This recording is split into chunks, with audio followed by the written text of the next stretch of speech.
जब जिंदगी बहुत संघर्ष में चल रही हो, बहुत दुख का जीवन चल रहा हो, बहुत कष्ट का जीवन चल रहा हो, बहुत कष्टमय जीवन चल रहा हो, तब शमी के 5 पत्ते, शमी के 5 पत्ते एक दुर्वा के साथ एक अक्षत चावल का एक दाना, वो भी हल्दी में भिंगोया हुआ हो या केसर में भिंगोया हुआ हो,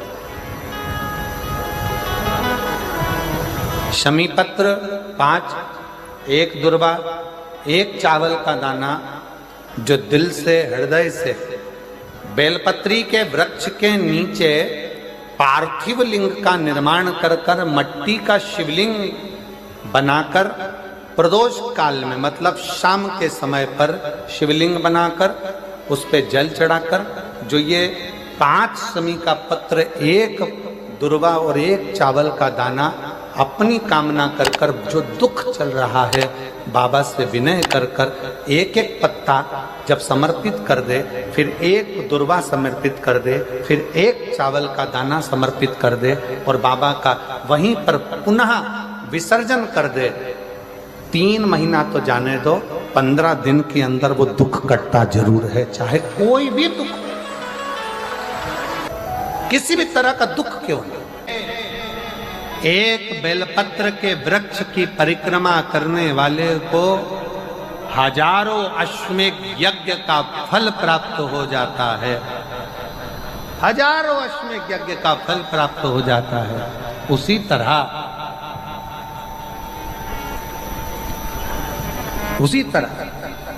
एक पार्थिव लिंग का निर्माण करने वाले को, मिट्टी का शिवलिंग का निर्माण कर कर पूजन करने वालों को 12 ज्योतिर्लिंग के शिवलिंग के दर्शन का पुण्य फल प्राप्त।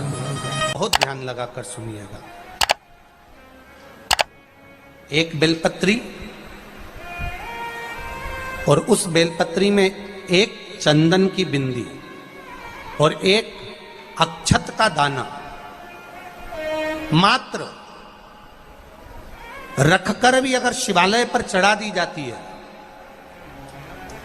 एक बेलपत्री, एक चंदन का बिंदी, और चंदन फिर निवेदन करेंगे आज के जमाने में तुम लोग सब घिसा घिसाया, पड़ा पड़ाया, डब्बी का सामान ले लेकर, वो नहीं, चंदन की मुठिया रखो, थोड़ा सा भी घिसो, जरा सा भी घिसो, उसकी एक बिंदी और एक चावल का दाना, जब हम भगवान देवाधिदेव महादेव को समर्पित करते हैं, अपनी कामना कर कर समर्पित करते हैं, तो निश्चितता है, पुराण की कथा कहती है, शंकर भगवान उसका फल शीघ्र प्रदान कर देते हैं। भले आपने कुछ करा ना करा, उसका फल तुम्हें मिल जाता है। में जाना, लोटा भरकर जल समर्पित करना, और कभी तुम्हारे जीवन में अगर तुमको लग रहा है कि मैं दुखों से पीछा छूट ही नहीं रहा, तब उस जगह पर बेलपत्री के मध्य भाग में पीला चंदन, ये जो पत्ती है और ये 2 पत्ती हैं, ये बड़ी पत्ती और ये बीच की जो 2 पत्ती हैं, इसके बीच में जो डंडी का भाग रहता है, जो बीच में डंडी का जो भाग है, बड़ी पत्ती और ये 2 छोटी पत्ती के मध्य में जो डंडी का भाग है, उस डंडी के भाग में पीला चंदन और एक अक्षत पीला, शंकर भगवान को आप अगर प्रदोष काल में समर्पित कर रहे हैं, तो ये निश्चित है कि धीरे धीरे कर कर वो दुख समाप्त होगा, वो दुख कटेगा ही।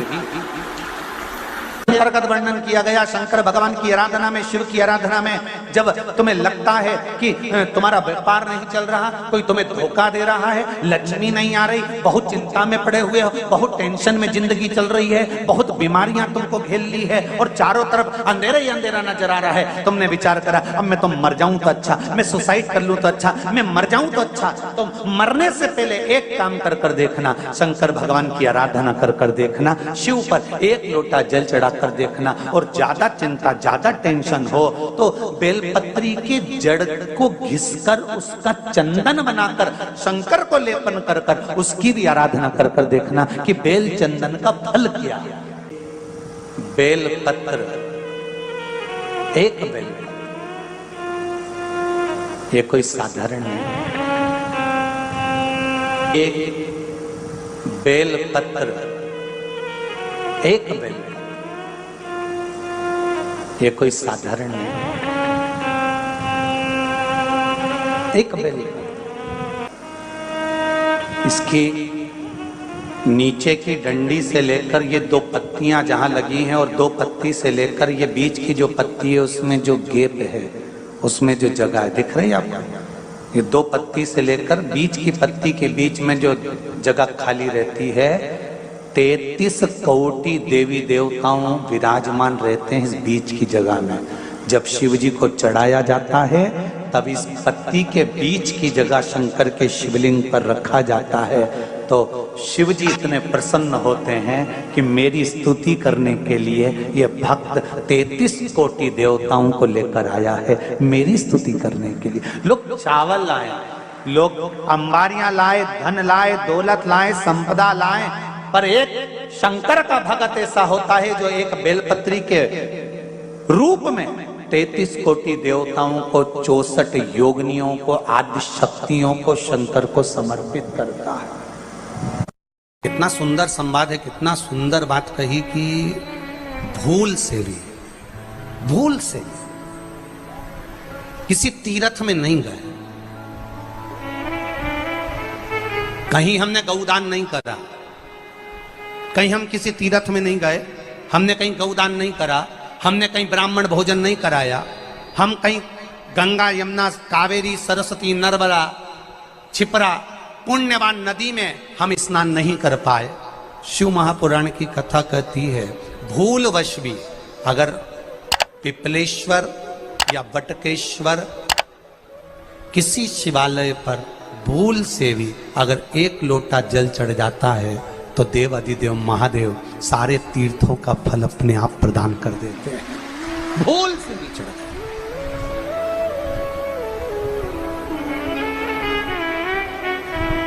एकांतेश्वर महादेव किसी तीर्थ में नहीं गए, कहीं हमने गौदान नहीं करा, कहीं हम किसी तीर्थ में नहीं गए, हमने कहीं गौदान नहीं करा, हमने कहीं ब्राह्मण भोजन नहीं कराया, हम कहीं गंगा यमुना कावेरी सरस्वती नर्मदा छिपरा पुण्यवान नदी में हम स्नान नहीं कर पाए। शिव महापुराण की कथा कहती है भूलवश भी अगर पिपलेश्वर या बटकेश्वर किसी शिवालय पर भूल से भी अगर एक लोटा जल चढ़ जाता है तो देव अधिदेव महादेव सारे तीर्थों का फल अपने आप प्रदान कर देते हैं। भूल से भी चढ़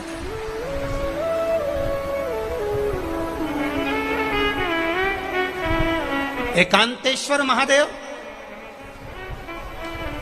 जो कि एकांत में बैठा हुआ है, एकांतेश्वर महादेव अकेला बैठा है अलमस्त होकर। आप जा रहे हो गाड़ी लेकर, आप 4 व्हीलर गाड़ी में जा रहे हो, ट्रैक्टर में जा रहे हो, ट्राली में बैठकर जा रहे हो, क्रूजर में बैठकर जा रहे हो, 2 व्हीलर गाड़ी में बैठकर जा रहे हो और एकांतेश्वर महादेव का मंदिर दिख गया, कोई एकांत में, भले उसका नाम नहीं मालूम तुमको कि कौन सा महादेव, पर अकेला बैठा है जंगल में, वृक्ष की छांव में, एक ओटले पर, कोई दीवार नहीं, कोई जाली नहीं, कोई गेट नहीं, कुछ भी नहीं। ये शिव मंदिर में जाकर एक लोटा जल समर्पित करती थी और शास्त्र कहता है कि शंकर के मंदिर में अगर एक लोटा जल कोई एक परिवार का व्यक्ति भी समर्पित कर रहा है तो समझ लेना कि वो अपनी 71 पीढ़ी को पार लगा रहा है। वो अकेला नहीं, 71 पीढ़ी को पार लगा रहा है। शिव महापुराण की कथा कहती है जब बच्चा गर्भ में आता है, माता के गर्भ में जब संतान आती है और माता के गर्भ में जब संतान रहती है, उस 9 महीने में स्त्री नारी अगर कहीं शंकर के मंदिर के सामने से निकल जाए या शिवालय का जल स्त्री को मिला हो या शंकर भगवान का कोई प्रसाद या शंकर भगवान का कोई नाम जाप या शंकर भगवान का कोई मंत्र जाप उस स्त्री के कानों में पहुंच जाए तो जो गर्भ में बच्चा होता है वो बच्चा शंकर की कथा तक या शिवालय तक उसको बिना बोले ही वो अपने आप चला ही जाता है, पहुंच ही जाता है। उस गर्भ में रहने वाले बच्चे को भगवान शंकर के मंदिर के सामने से भी कोई गर्भवती स्त्री निकल कर चली जाती है तो उसका भी फल उसको प्राप्त हो जाता है। उसका भी फल उसको प्राप्त हो जाता है। और वो फल साधारण नहीं होता। क्यों? बेलपत्री को जब भी चढ़ाया जाता है तो पीछे की डंडी पकड़कर नहीं चढ़ाया जाता। बेलपत्री को चढ़ाने के लिए मध्य भाग को, जैसे यह बेलपत्र होता है तो इसका मध्य की जो डंडी होती है, मध्य भाग होता है बेलपत्री का, तब मध्य भाग को पकड़कर हम भगवान शंकर को बेलपत्र समर्पित करते हैं। कोई भी बेलपत्र ऐसे नहीं चढ़ाता कि डंडी पकड़ के चढ़ा दिया, फिर पीछे की डंडी पकड़ के चढ़ा दिया, फिर पीछे की डंडी पकड़ के चढ़ा दिया, फिर डंडी पकड़ा, फिर चढ़ा दिया ना। मेरे देवादिदेव महादेव को जब भी बेलपत्र चढ़ाया जाता है तो मध्य भाग, पीछे की डंडी पकड़कर नहीं, मध्य भाग से भगवान शंकर को बेलपत्र समर्पित किया जाता है। मध्य भाग से जब भी पकड़ेंगे तो मध्य भाग को पकड़कर बेलपत्र समर्पित करेंगे। क्यों?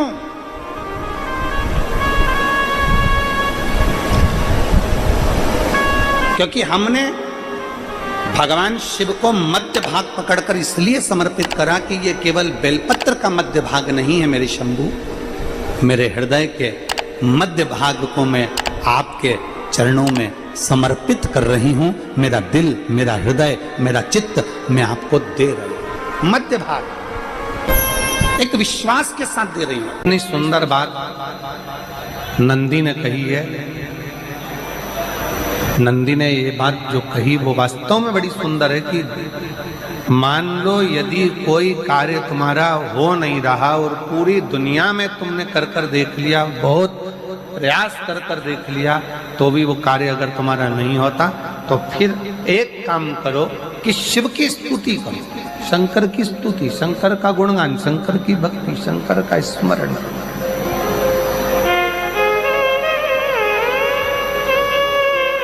फिर शिव की स्तुति करिए, शंकर से विनय करिए, शंकर से निवेदन करिए, शंकर का गुणगान करिए।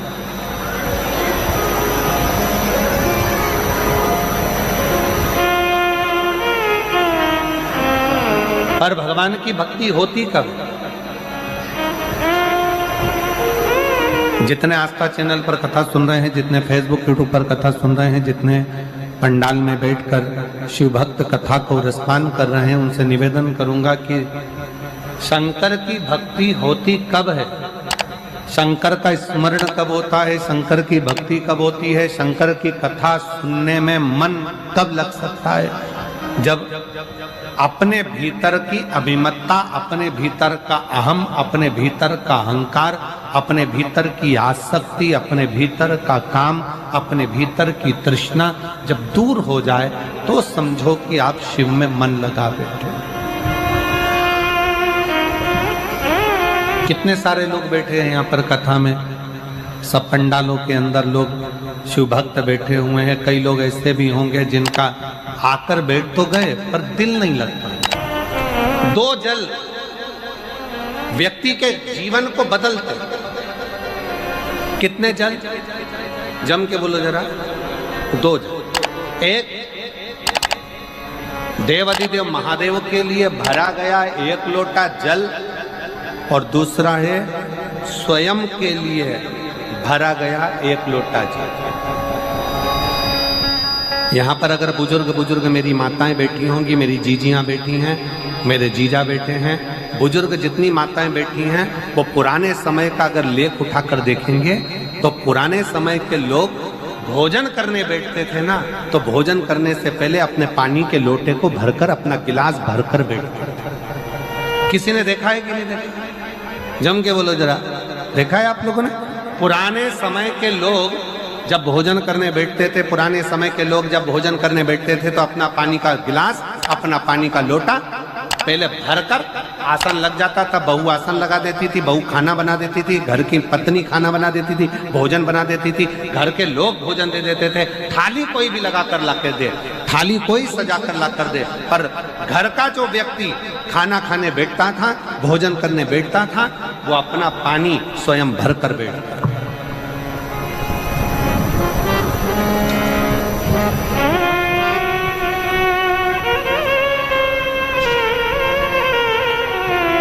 के जमाने में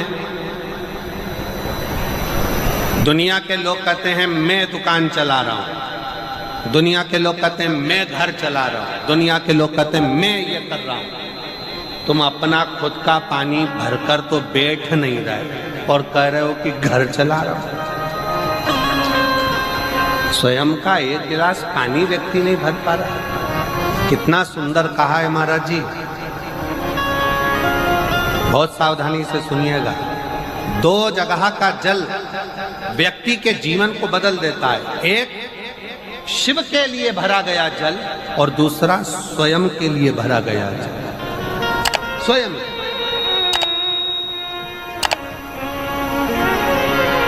शंकर के मंदिर में जा रहे हो, एक लोटा जल अपने घर से भरकर लेकर चले जाओ और अपने घर में जब तुम भोजन करने बैठ रहे हो, जब तुम रोटी खाने बैठ रहे हो, भोजन करने बैठ रहे हो, भोजन ग्रहण करने बैठ रहे हो, जब तुम भोजन को ग्रहण करने के लिए बैठ रहे हो, तब अपने घर में जब तुम भोजन ग्रहण करने बैठ रहे हो तो एक लोटा जल या एक गिलास पानी भरकर बैठो। बहू अच्छी है, पानी भरेगी, मना नहीं है। बेटा अच्छा है, पानी भरेगा, मना नहीं है। पोता अच्छा है, पोती अच्छी है, नाती अच्छा है, पंती अच्छा है, घर में सब अच्छे हैं। तुम्हारी पत्नी भी अच्छी है, तुम खाना खाओगे तो वो पानी ला कर दे देगी। तुम्हारी बहू भी अच्छी है, तुम भोजन करोगे तो वो पानी ला कर दे देगी। तुम्हारा परिवार का हर व्यक्ति अच्छा है, तुम्हारा कहना मानता है। तुम जीमने बैठोगे, भोजन करने बैठोगे तो वो पानी ला कर देगा। पर शिव पुराण की कथा कहती है, जो व्यक्ति भोजन करते समय अपना जल स्वयं भरकर बैठता है, उसकी जिंदगी में से 3 रोग समाप्त हो जाते हैं। कितने रोग समाप्त हो जाते हैं? 3। पहला, अपना जल स्वयं भरकर बैठने वाले के घुटने का कभी भी डॉक्टर उसके घुटने बदलने का बोलेगा ही नहीं, घुटना बदल ही नहीं सकता। स्वयं का जल भरकर बैठे। दूसरे नंबर पर, जिसकी रीढ़ की हड्डी में कमर से लेकर कंधे तक जिसकी हड्डी में दर्द होता हो, या जो सुबह सुबह सोकर उठता हो और उसके कंधे दुखते हो या पीठ दुखती हो। दूसरे नंबर का रीढ़ की हड्डी का दर्द। और तीसरे नंबर का, डॉक्टर को दवाई खा खा कर परेशान हो गए और आधा